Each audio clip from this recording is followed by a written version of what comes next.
여러분, 이 땅을 살아가며 여러분을 믿음의 은혜로 승리케 하는 강력한 무기, 영적인 힘을 우리 하나님께서 주셨습니다. 저는 그것이 무엇인가? 하나님의 살아있는 말씀이라고 생각합니다. 오늘 본문에 모세가 등장합니다. 여러분이 너무 그 인물에 대해서 잘 아시지 않습니까? 그는 당대 최대 국가 애굽의 권력 서열수위 상위 손가락 안에 이렇게 꼽을 정도로 아주 유력한 삶, 왕자로서 삶을 살았습니다. 얼마나 그 삶이 풍요로웠겠습니까? 부족함이 없었을 것입니다. 모든 좋은 교육은 다 받았을 것이고요, 부귀영화, 권세, 권력을 다 누리고 살았습니다. 그런 그에게 하나님께서 동족의 아픔을 외면하지 아니하게 하시고 그 일을 통해서 그의 인생 전체가, 삶의 방향이 전환되어지는 일들을 그에게 허락하셨습니다.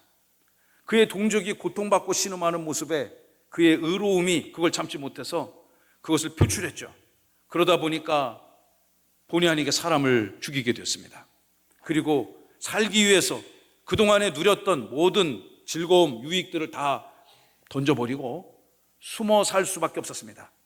그런 왕궁을 야밤 도주하듯이 도망 나와서 미디안 광야로 가서 무려 40년 동안 긴 세월을 광야에서 목동으로 소양 염소를 치며 보냈습니다. 세상의 최고 정점에 살았던 사람이 모든 거 다 내려놓고 말할 상대도 없는 소양 염소를 40년 동안 치면서 인생이 참 쉽지 않았겠죠. 그렇지만 하나님께서 때가 되니 구원의 경륜 가운데 그 민족을 해방시키고 구원시키기 위해서 그의 나이 80세에 하나님께서 그를 찾아오셔서 사명을 주시고 이스라엘 백성을 향한 구원의 역사를 펼쳐가게 하셨습니다. 어느 날 그가 목양을 하고 있는데 그의 나이 80세가 되던 해, 여러분, 가시 덤불이 이렇게 있는데 거기 불이 붙었어요. 불이 붙었으면 그것이 장작같이 불이 붙었다가 건조한 기구니까 바짝 말랐으니까 잘 타오르다가 그것이 사그라들어야 되는데, 제로변에서 없어져야 되는데, 점점 불빛은 왕성해지지만 나무는 전혀 타지 않는 특별한 초자연적 현상을 그가 경험하게 되어졌습니다. 너무 놀라서 이것이 도대체 무슨 일인가? 그가 그 나무 곁으로 다가갔습니다. 출애굽기 3장 2절로 3절은 그날의 그 상황을 우리에게 다음과 같이 증언하고 있습니다. 그가 보니 떨기나무에 불이 붙었는데 떨기나무가 없어지지 않습니다. 사라지지 않습니다. 이에 모세가 깜짝 놀라서 내가 돌이켜 가서 이 큰 광경을 보리라. 떨기나무가 어찌하여 타지 아니하는가? 놀라운 현상이죠. 그때 하나님께서 모세에게 말씀으로 찾아오셨습니다. 모세야, 내가 선 땅은 거룩한 곳이니 내가 선 곳에 신을 벗어라. 그리고 이제 나의 사랑하는 백성들의 애통함을 내가 인지하고 이제 구원의 역사를 너를 통해 이루어 가게 될 것이다. 여러분, 3장 9절 10절 말씀을 보시기 바랍니다. 이제 가라는 것입니다. 이제 목동일 그만하고 너의 그 삶의 현장을 떠나 다시 애굽으로 돌아가라. 이스라엘 자손의 부르짖음이 내게 달하였고 애굽 사람이 그들을 괴롭히는 학대도 내가 분명히 보았으니. 우리 10절 다 함께 시작. 이제 내가 너를 바로에게 보내어 너에게 내 백성 이스라엘 자손을 애굽에서 인도하여 내게 하리라. 아멘. 하나님의 구원의 역사가 시작되었음을 모세를 통해서 확인시켜 주고 계십니다. 하나님께서 모세를 불러주셨습니다. 그것을 소명이라 하죠. 소명받은 자들에게 하나님의 영광의 역사를 감당할 수 있도록 일을 주셨습니다. 그것을 우리는 사명이라 하죠. 그러니까 소명과 사명은 동전의 앞뒷면과 같이 이 시간 이 아침 거룩한 주의 백성으로 부름받으신 사랑하는 성도 여러분, 하나님께서 저와 여러분들을 경건하고 거룩한 예배자로 주님의 몸된 교회와 하나님의 영광을 선포하는 사명자로 불러주셨음을 믿으시기 바랍니다. 여러분, 이 엄청난 일을 40년 만에 하나님의 계시가 임해서 이 모세가 받으니까 쉽게 감당하고 수용할 수 있는 사명이 아닌 것입니다. 그래서 모세가 하나님 앞에 자기는 그 일을 할 수 없노라고 조목조목 논리적으로 반박하죠. 여러분이 오늘 집에 가셔서 출애굽기 3장과 4장, 5장까지 읽어보면 하나님이 모세를 어떻게 설득시키고 그에게 어떤 사명을 주는가를 자세하게 기록해 놓았습니다. 그리고 모세가 그 사명을 쉽게 수용할 수 없는 여러 가지 이유가 또한 있었을 것입니다. 제가 그 상황을 돌이켜보니까 저에게 만약 그 사명을 줬다 하더라도 쉽게 하지 못했을 것 같아요. 왜냐하면 이것이 자기 혼자 열심히 일한다고 되는 게 아니라 그의 상대가 있단 말이에요. 세상이 있고 대적자가 있고, 그리고 보통 사람이 아니라 당대 최강, 정말 하나 신의 아들이라고 부르는 신적 권세를 갖고 있던 최고 통치자, 권력자 바로 앞에 나아가서 영적 전쟁을 벌여야 되는 그 상황이 40년 만에 다시 역사의 전면으로 등장하는 80세 나이에 이 모세에게는 굉장히 어려웠을 것 같아요. 인간적으로 보기에는. 그러나 그것은 우리의 생각이고, 중요한 것은 우리 지난주에도 말씀 나눴지만 무엇이 중요합니까? 하나님의 뜻, 하나님의 섭리, 하나님의 계획이 여러분의 인생과 우리 주님의 몸된 교회를 이끌어가는 힘이요, 에너지요, 또 축복의 근원인 줄로 저는 믿습니다. 이러한 심한 부담감을 안고 우리 모세가 한 걸음 한 걸음 바로 앞에 나아갑니다. 여러분, 전 세계에서 가장 빨리 즉시 왕이 된 사람이 누군 줄 아세요? 바로 왕입니다. 이 사람 바로 왕이 돼버렸어요. 오늘 저녁에 성경 퀴즈 대회 하잖아요. 그래서 넌센스 문제도 있단 말이에요. 세상에서 가장 빨리 왕이 된 사람은 바로 왕. 가끔 이제 양념으로 그런 문제를 내려고 하니까 여러분 오늘 이미 한 문제를 가르쳐 줬으니까 다 나오셔야 돼요. 아멘. 하나님 말씀이 우리를 살릴 줄 믿습니다. 여러분, 이게 바로가 말을 안 듣습니다. 바로가 모세가 바로 앞에 가갖고 어떤 메시지를 줘야 되냐? 내 백성을 보내시오. 이게 그의 첫 일성입니다. 내 백성을 보내라. 여러분, 이 메시지가 그냥 좀 어떻게 좀 보내주실래요? 그게 아니라 목을 걸고 하는 겁니다. 감히 바로에게 네가 뭔데? 목을 탁 잘라버려도 이거 할 말이 없는 그런 상황이에요. 하나님은 모세에게 그런 사역을 원하는 것입니다. 이 바로에게 있어서 200만 명으로 추산되는 히브리 노예민족을 포기할 수가 없습니다. 제가 지난 주간에 왜 포기할 수 없을까? 가만히 헤아려 봤습니다. 저 같아도 포기가 안 될 것 같아요. 왜냐하면 여러분, 200만 명이 일을 한다고 생각해 보세요. 200만 명이 평상시에는 노동을 제공하잖아요. 그러므로 경제적 생산성이 그 국가에게, 그 민족에게 제공되어지는 거잖아요. 그리고 전쟁이 났다고 가정해 보세요. 평상시에는 노동을 제공하지만 전쟁 나면 즉시로 군대에 증집되는 거예요. 그러니까 평화시나 전쟁시나 200만 이스라엘 민족을 노예로 부리는 이 바로의 입장에서 봤을 때는 이거 절대로 포기할 수 없는 것입니다.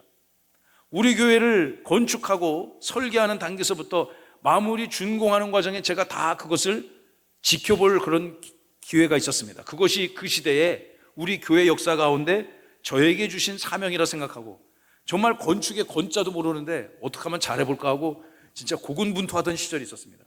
근데 이것이 준공 때가 이루어지니까 우리 현장 소장님이 어떻게 하면 준공을 빨리 받습니까? 라고 제가 여쭤보니까 그냥 이때 재정, 인력, 노동력, 기술력을 집중적으로 막 투입해야 된다는 거예요. 그래야 빨리 끝난대요. 여러분, 그때 제가 확실히 느꼈습니다. 한 사람 한 사람의 기술, 노동력이 얼마나 중요하고 가치가 있는 것인가. 그러니 피지배계층으로 굴림을 당하는 200만 이스라엘 백성들을 바로 입장에서는 절대로 쉽게 내어줄 리가 없습니다. 그러니까 말을 징글징글하게 안 들어먹잖아요. 결국 10가지 재앙을 통해서 하나님이 그 악한 세상들을 다 결박시키시고, 그리고 홍해를 가르는 역사적이고 우주적인 하나님의 일들을 바라보고 난 이후에야 이스라엘 백성들이, 그리고 애굽 땅의 수많은 민족들이 저들을 구원시키는 분은 바로 여호와 하나님이시구나, 그제서야 그들이 깨닫는 것 아니겠습니까? 이제 그 위대한 영적 전쟁의 첫 시작을 오늘 읽은 본문은 이렇게 시작을 하고 있는데요, 우리 오늘 14절, 15절의 말씀을 통해서 우리 첫째 대지를 한번 살펴보기를 원합니다. 첫째, 우리 요 앞슬라이드 우리 한번 길게 읽어봅시다. 길지만 한 문장이지만 시작. 모세의 손에 지팡이가 들려진 것처럼 우리 손에는 하나님의 말씀이 들려져야 합니다. 아멘. 여러분, 이 땅 살아가며 무슨 힘으로 사시겠어요? 모세가 목숨을 걸고 바로 앞에 나가서 내 백성을 보내라고 외치는데 모세의 손에 하나님이 쥐어준 것이 있습니다. 모세의 손에 들려진 것이 있습니다. 그것이 무엇일까요? 15절에 의하면 아침에 너는 바로에게로 가라. 우리 하나님께서 이 위대한 영적 전쟁을 시작하는 모세에게 작전 명령을 하다라고 했습니다. 너는 이스라엘 백성을 구원하는 군사령관, 영적 사령관으로서 바로에게 가라.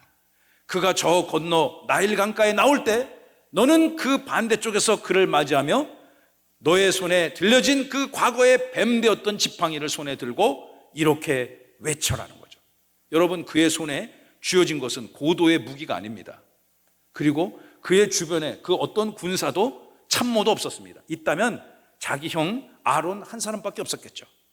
여러분, 그러나 하나님께서 그에게 나 여호와 하나님이 너와 함께 할 것이다라는 상징물을 손에 쥐어줬습니다. 그것이 무엇인가? 스태프, 지팡이입니다. 지팡이. 이 지팡이가 어떤 지팡이인가? 모세에게는 의미가 있는 지팡이에요. 과거 그를 하나님께서 그를 처음으로 콜링하셨던 출애굽기 3장 사건을 바라봤을 때 그것이 뱀이 되기도 하고 집으면 지팡이가 되기도 하고, 여러분, 이 말씀 속에서 모세는 그 위에 수많은 사역을 통해서 이 지팡이를 통해서, 지팡이가 어떤 능력과 권세가 있는 것이 아니고 하나님이 그와 함께 한다는 어떤 상징물로서 저는 하나님께서 그에게 선물로 주신 거라고 생각해요. 지금으로부터 약 3,500년 전 이 위대한 사역을 목숨 걸고 진행하는 모세에게 이 지팡이를 하나님께서 선물로 주신 겁니다. 출애굽기 4장 17절에 의하면 너는 이 지팡이를 손에 부여잡고 이것으로 무엇을 행하라? 하나님의 일하신 기적을 창출해낼 것이다. 가장 대표적인 말씀이 출애굽기 7장, 14장, 민수기 20장에 들춰보면 저것이 아주 적절할 때에 하나님의 방법을 이 땅에 구현할 때, 하나님의 역사를 구현할 때 모세가 저것을 사용했음을 알 수 있습니다. 여러분, 사랑하는 성도 여러분, 이것이 오늘 이 시대에, 물론 여러분도 지금부터 막 도사같이 지팡이를 들고 다니라는 말씀이 절대로 아닙니다. 여러분들에게는 모세의 손에 쥐어졌던 그 지팡이가 살아계신 하나님의 말씀인 줄로 믿습니다.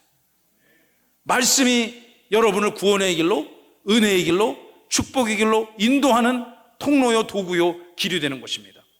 살아계신 하나님의 말씀이 여러분의 자녀들이, 우리 귀하고 예쁜 아이가 이제 교회 처음 와서 부모와 함께 예배를 드리는데 저 아들 평생의 삶이 하나님의 말씀으로 지켜줄 줄로 믿습니다. 여러분, 말씀이 저와 여러분을 살리는 것입니다.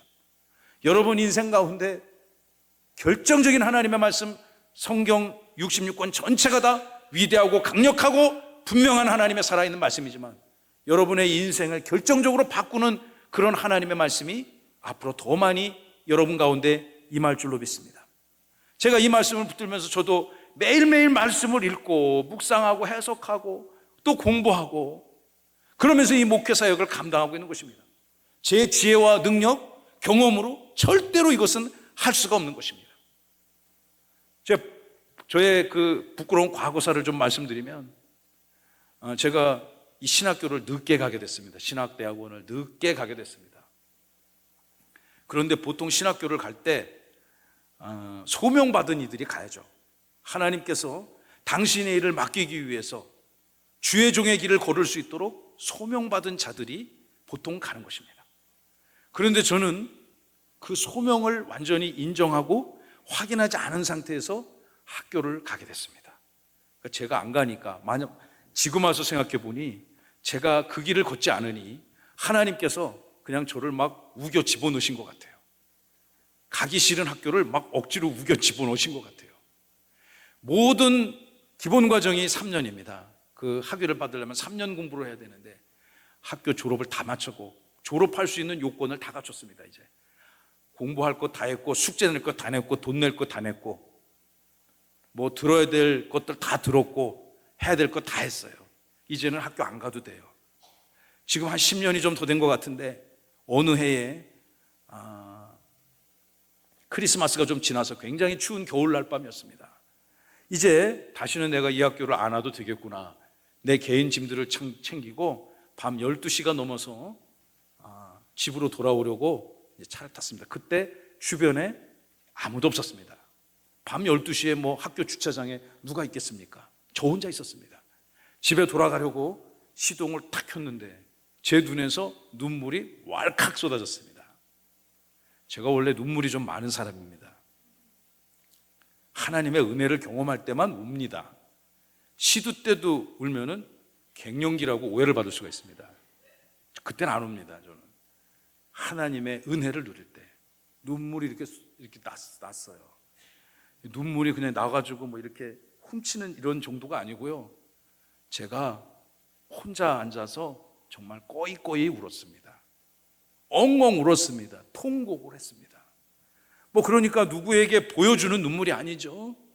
저는 그 제 작은 차 안에 성령께서 저를 찾아오셨다고 생각합니다. 하나님께 기도하기 시작했습니다. 주님, 도대체 어쩌자고 제 인생을 이렇게 모십니까? 나는 더 이상 이 길을 갈 수가 없으니 그만하시죠. 저는 이 길을 감당할 자신이 없고 능력도 없습니다. 제가 저기 있으니 쟤를 보내세요.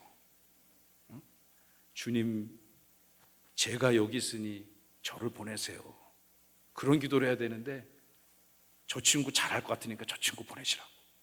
제가 그런 기도를 했습니다. 하나님이 저를 부르신 것을 후회하실 것입니다. 제가 이런 기도를 하면서 꺼이꺼이 울었어요. 엉엉 통곡하며 울었어요. 그때 제 영혼에 하나님의 말씀이 들려오기 시작했습니다. 물론 동혁아 몇 장 몇 절을 펴라, 절대로 그것이 아닙니다. 저는 그런 환청을 들은 것이 아닙니다. 이런 것을 자꾸 듣고 보려고 하는 것 건강한 기독교 신앙 아닙니다.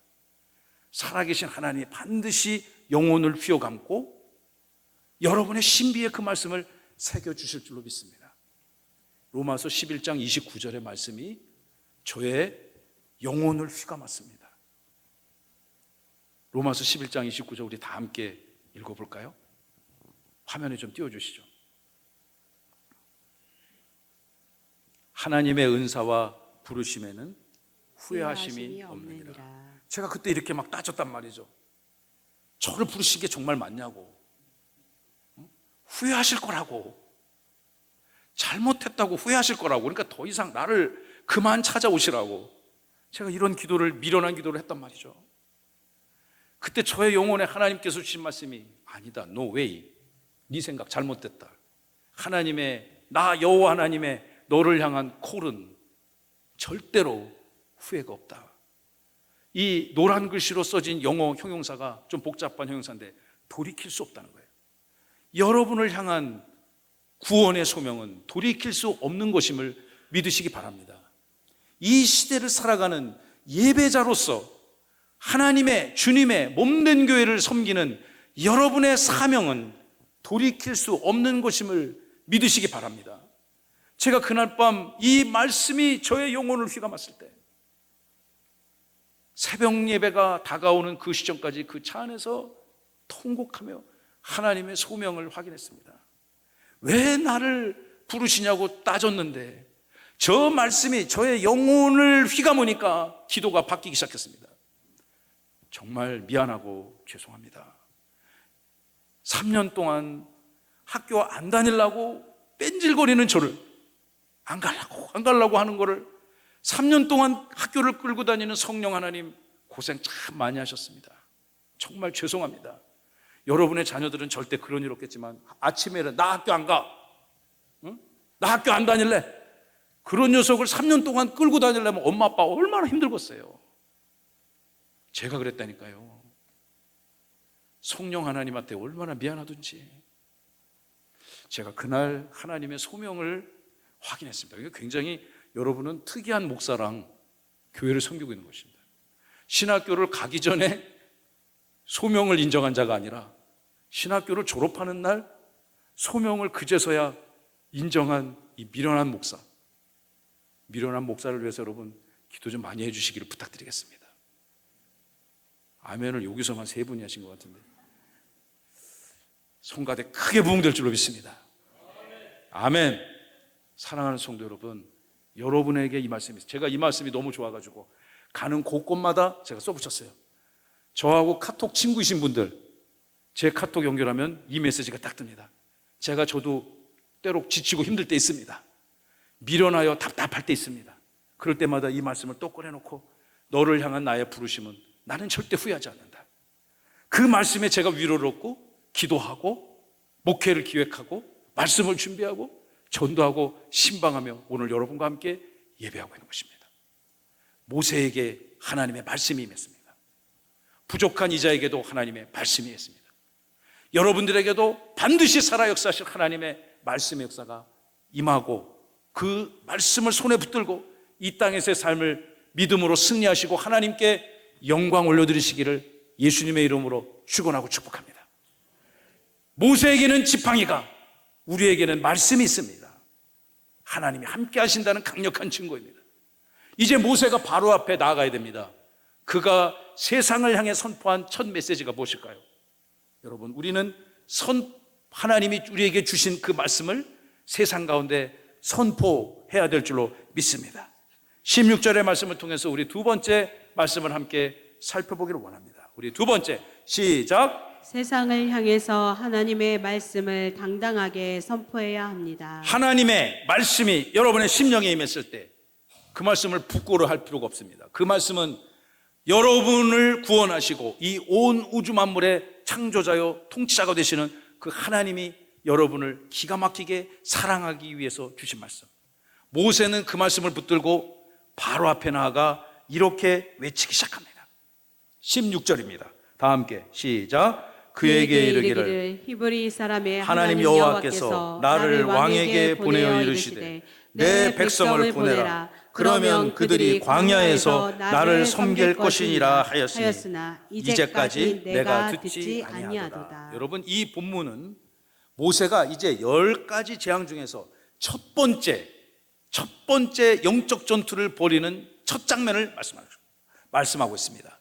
모세가 바로 앞에 나아가서 저 나일 강가에 있는 그 악한 권세자들을 앞에서 이렇게 선포합니다. 내 백성을 보내라.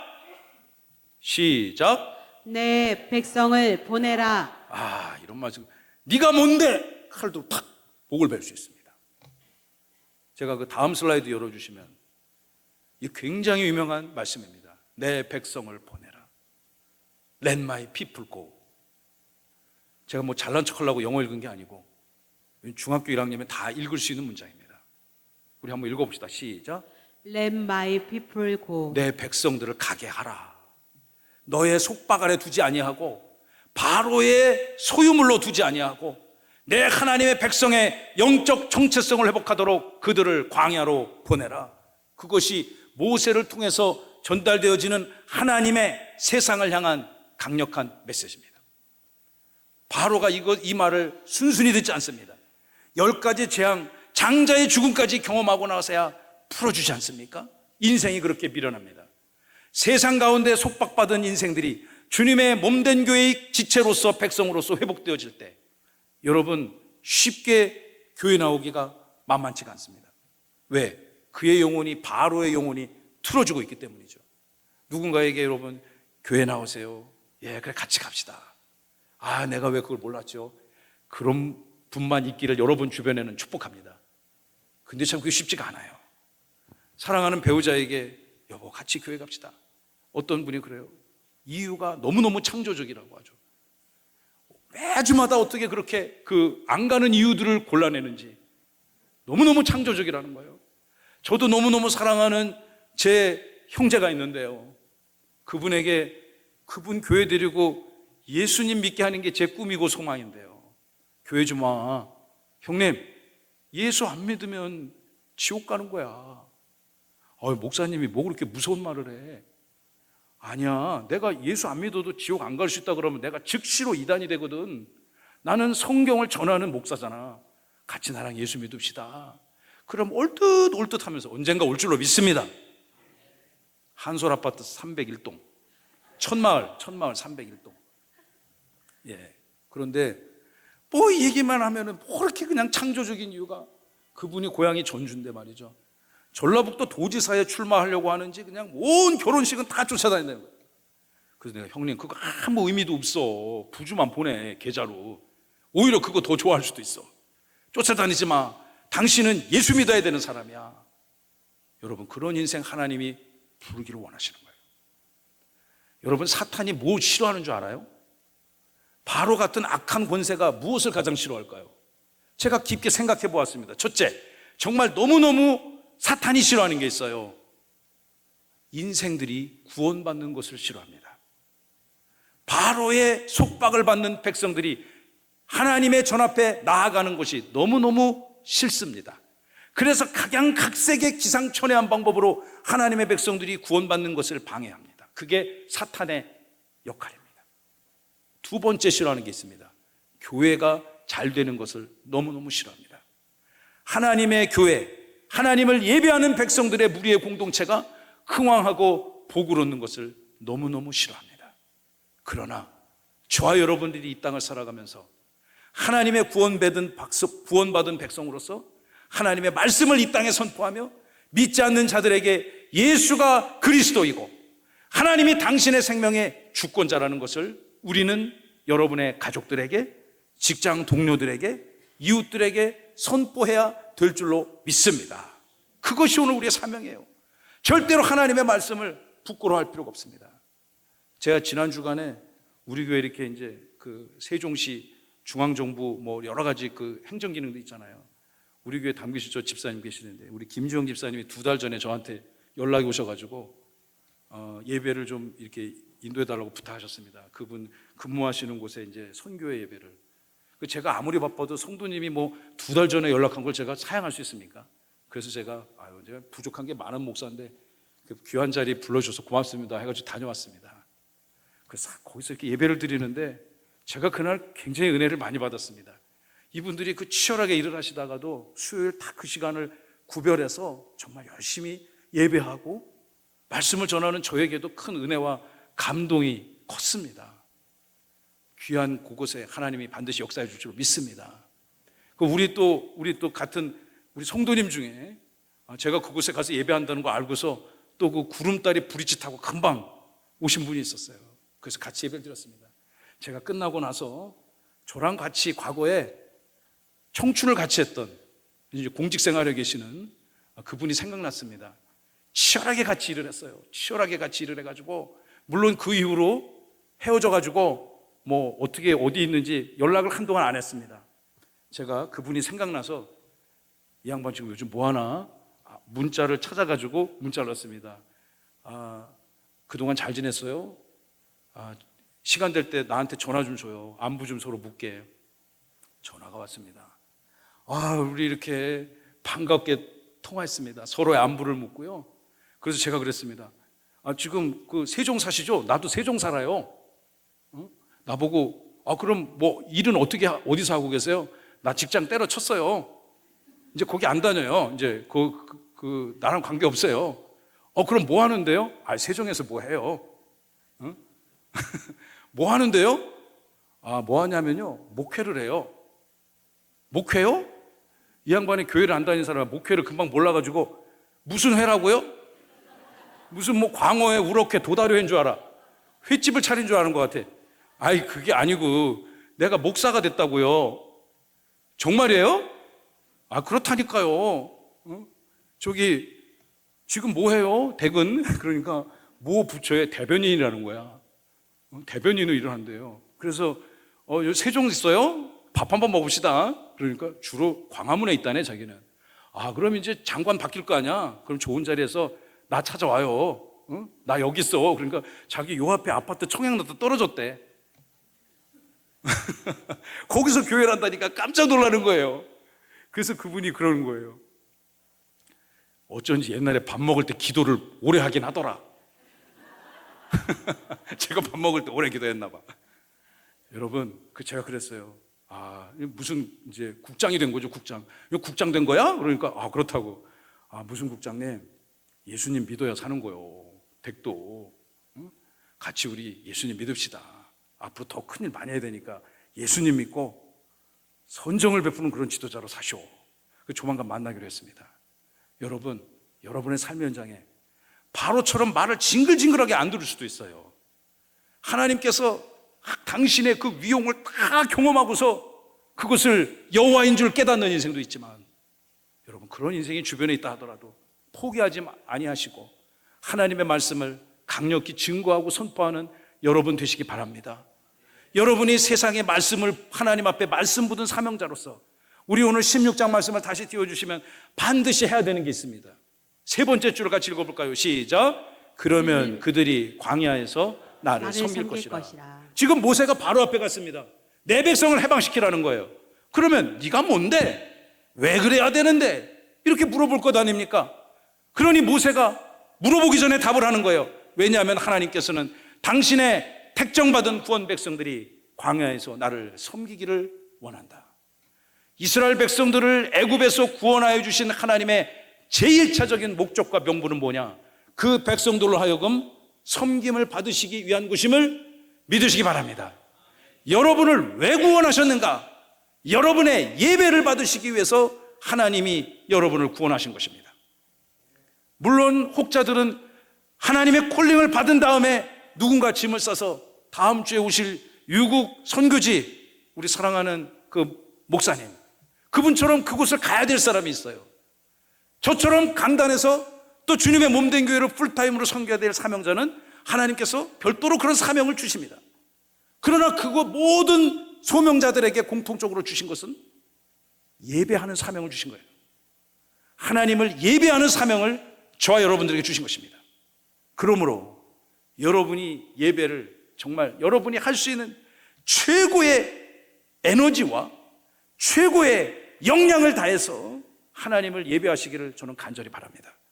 목사라서 이런 얘기 하는 게 아닙니다. 성경의 엄숙한 선언이고 증언인 것입니다.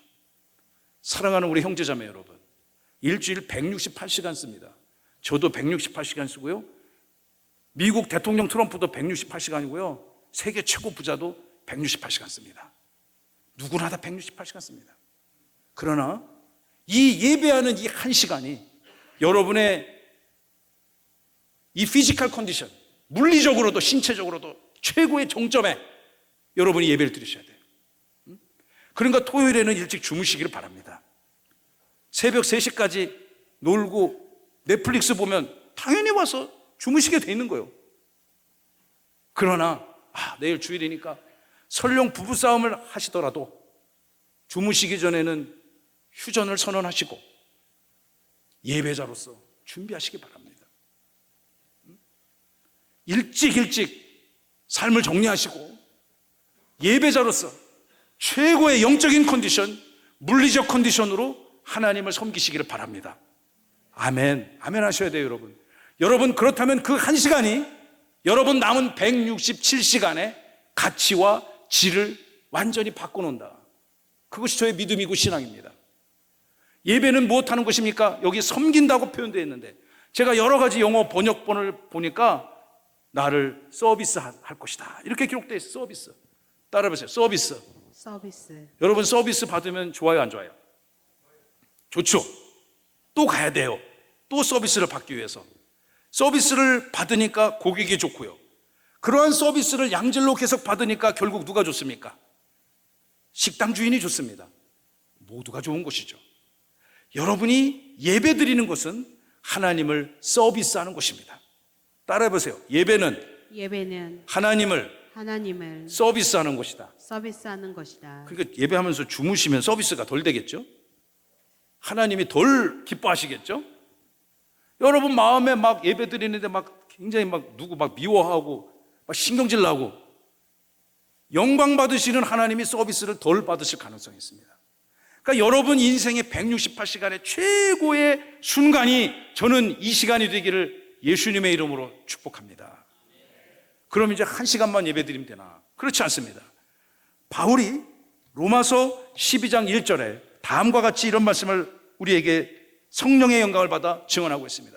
그러므로 형제들이여, 내가 하나님의 모든 자비하심으로 너희를 권합니다. 여러분들에게 권합니다. 여러분의 몸을 하나님이 기뻐하시는 거룩한 산 제물로 드리십시오. 여러분이 할 수 있는 모든 것으로 영적인 제사를 드리며 하나님을 기쁘시게 하라는 겁니다. 하나님을 서비스하라는 것입니다. 이것이 바로 여러분들이 드릴 영적 예배이기 때문에 그렇습니다. 이 한 시간뿐만 아니라 이 한 시간 드리는 영적 예배의 능력과 영광이 여러분 168시간 전체로 확산되어지고 여러분의 육신, 물질, 영혼, 믿음, 마음 모든 것을 총동원하여 하나님이 기뻐하시는 거룩한 산제물로 드리시는 영광이, 축복이 나타날 줄로 믿습니다. 말씀을 마무리하겠습니다. 이번 한 주간 동안 여러분의 삶의 현장에 복잡 다단하게 일어나는 현상들을 여러분 어떻게 이겨나가시겠습니까? 물론 여러분이 지혜가 있고 부가 있고 경륜이 있고 학식이 있고 사회적 위치가 있기 때문에 각자 그 역량대로 살아가겠지만 저와 여러분들은 살아계신 하나님의 말씀의 능력으로 이 세상을 승리하시기를 예수님의 이름으로 간절히 소망합니다. 저도 이 말씀을 붙들고 이번 한 주 동안 열심히 기도하고 신방하고 전도하고 말씀 준비하고 하나님의 몸된 교회를 섬기겠습니다.